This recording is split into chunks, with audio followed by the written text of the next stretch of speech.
Hello, thanks for joining me for today's video. My name is David. This channel is DeMars Coaching, and today's video is about how narcissists basement other people. I don't know if you guys have ever heard that term.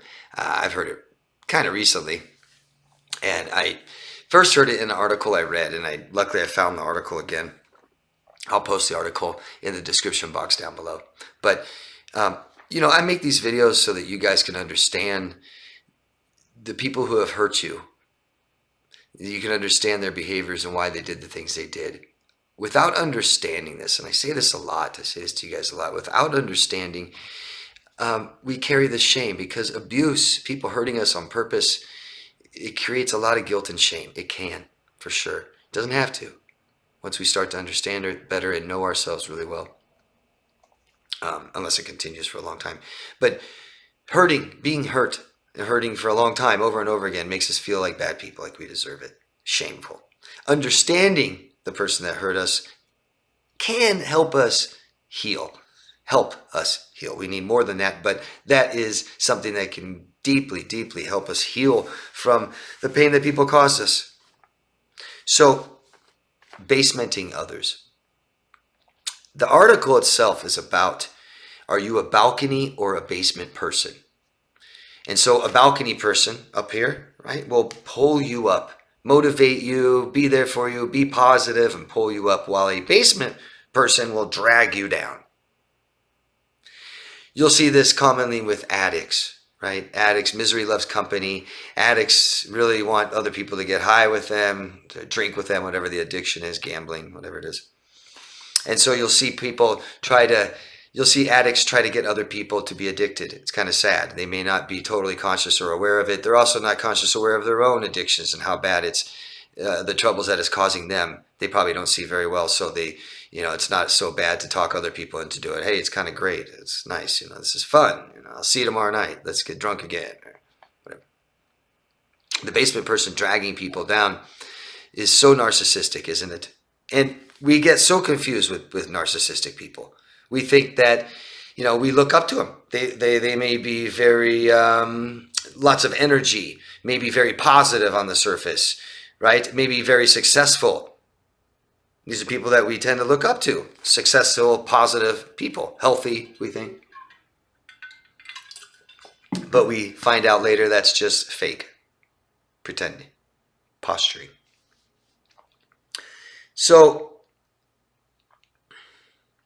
narcissists will try to pretend to be the balcony person. Yeah? This is their overcompensation for how they really feel about themselves inside. You can get to know somebody and how they feel about themselves by watching and observing how they treat others. And not just on the surface, not just at work, at home. How they treat you isn't so much a measure of who you are, but a measure of who they are. We have to be responsible for our own actions, accountable, right? I don't treat someone badly, and I can never blame it on them. That's me. I did it. Who cares why? Reasons, excuses, whatever you want to call them. So how do, and a part of this basementing, this overcompensating, is really devaluing. I think that we're talking about devaluing, aren't we?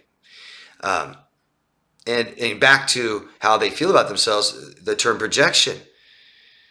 All these bad things that narcissists will do to people and to make people look bad, feel bad, things like this, it's really projection. It's really about how they feel about themselves. It really, truly is. Okay, so I'm going to go over some ways here that people basement others. And one way they do it, or devalue is another term, but there's more psychology behind it. I'll get to it. Labeling. I think a good example would be Trump, our ex-president. He will label people, won't he? And he'll call them names and really devalue them, dehumanize them, right? Smear campaigns. It doesn't matter why people are doing it. I think they're a bad person, so I'm going to do this. Okay, we get that. Ongoing, you're a horrible, horrible, horrible person. Yeah. Another way they'll do it is displace. This also can be called projection. But displacing how they feel about themselves, things that they cannot accept about themselves, So the rejection would be accusing you of things that maybe they've done or they're doing, whereas the displacement would be accusing you of how they feel about themselves. It's you. Shaming you because they carry a lot of shame. Narcissists carry a lot of shame with them. And a lot of people like to argue with me about this. And go ahead, that's fine. I will stick to my opinion that narcissist people who don't like themselves, who treat people badly, who don't know themselves, things like this, they carry a lot of shame. And they overcompensate and look like the term "I love myself." Oh yeah, I love myself, right? That's the false image of a narcissist that we have been sold, that the narcissists just love themselves, Well, they hate who they are inside, but they overcompensate by who they are on the outside, what they are on the outside. That's what they love. They look at themselves in the mirror, really hate who they see inside. Another way they'll do it is attack people's legitimacy.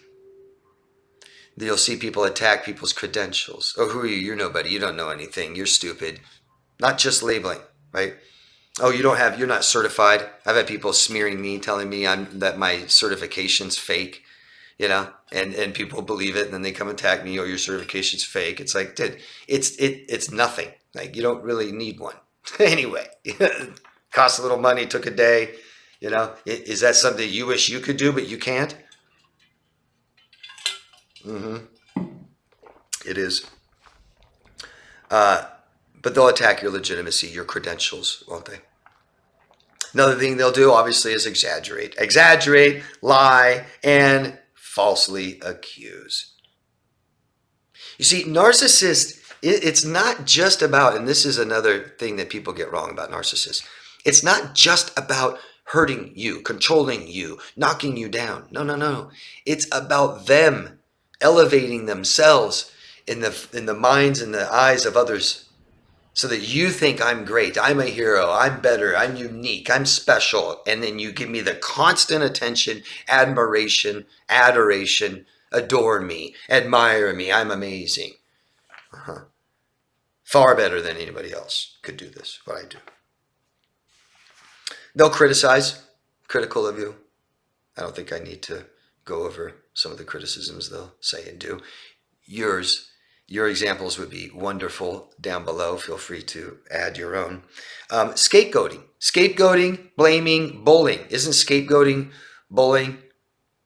Scapegoating derived from a term where a town, I think it was a old Jewish town, they picked a day and everyone would write their sins down on a piece of paper and all the things they're bad at and things like this, their failures, and they would post it on a goat and send the goat out the door, out the gates of the town. Gone. And all their sins and failures and shortcomings all go out with the goat. And that's how they can accept themselves. I think scapegoating is total bullying. We hear in a family dynamic where the family blames everything on a child and then gets rid of the child, right? You take it all with you, all of our bad problems. Narcissists will intimidate, harass, provoke, scare you, and they'll gaslight and manipulate you. Do you see, gaslighting and manipulating you, getting you to believe it, isn't just pushing you down, it's elevating me. I'm looking down on you. I'm balcony, your basement. Practicing or pretending and posturing to be a balcony person when really they hate themselves. They can't live with themselves. They will project that onto you so that they can accept themselves as soon as you accept that. Don't accept abuse. Don't give people the wrong impression that it's okay, that it's acceptable. I said this in a video the other day. Maybe I'll make a whole video about it. We don't smile when someone's being ugly. We don't laugh when someone's being abusive. And I know that some of us have done that. I've done that. I've been so amazed at I remember just a couple years ago, this woman I met was so unbelievably toxic. I've never ever in my life have seen just toxicity and I mean, it says, here are the 10 toxic behaviors. Did them all right there. We'll do them all. And I found myself smiling out of just bewilderment, shock, surprise, even though I've seen all this stuff before, but just never like this. My God. Yeah. So we can't do that. It's wrong. It's okay to be angry. You make me angry. That's wrong to do that to me. Do not do that to me. You're not allowed to. Maybe I'll make more videos about that later, but let me know what you guys think about the video I made about basementing others, and it'd be great for you to share your own examples of this, that you've seen it happen to you or others, or just somebody doing this, right? I always use smear campaigns. These are toxic people that are willing to be toxic in front of everybody, lacking awareness that they don't know how bad they look, and it's all to attack and abuse somebody else, and they'll try to cover it up and, oh God, yeah, I'm a hero. No, they're bad. I'm saving you. Like you're some total moron and can't take care of yourself. Has to be protected from people that aren't doing anything. Yeah. Stupid. Let me know what you guys think, please. Anybody wants coaching, you can find me at daviddemars.com. And don't forget to love yourself first, guys. Thank you. Bye-bye.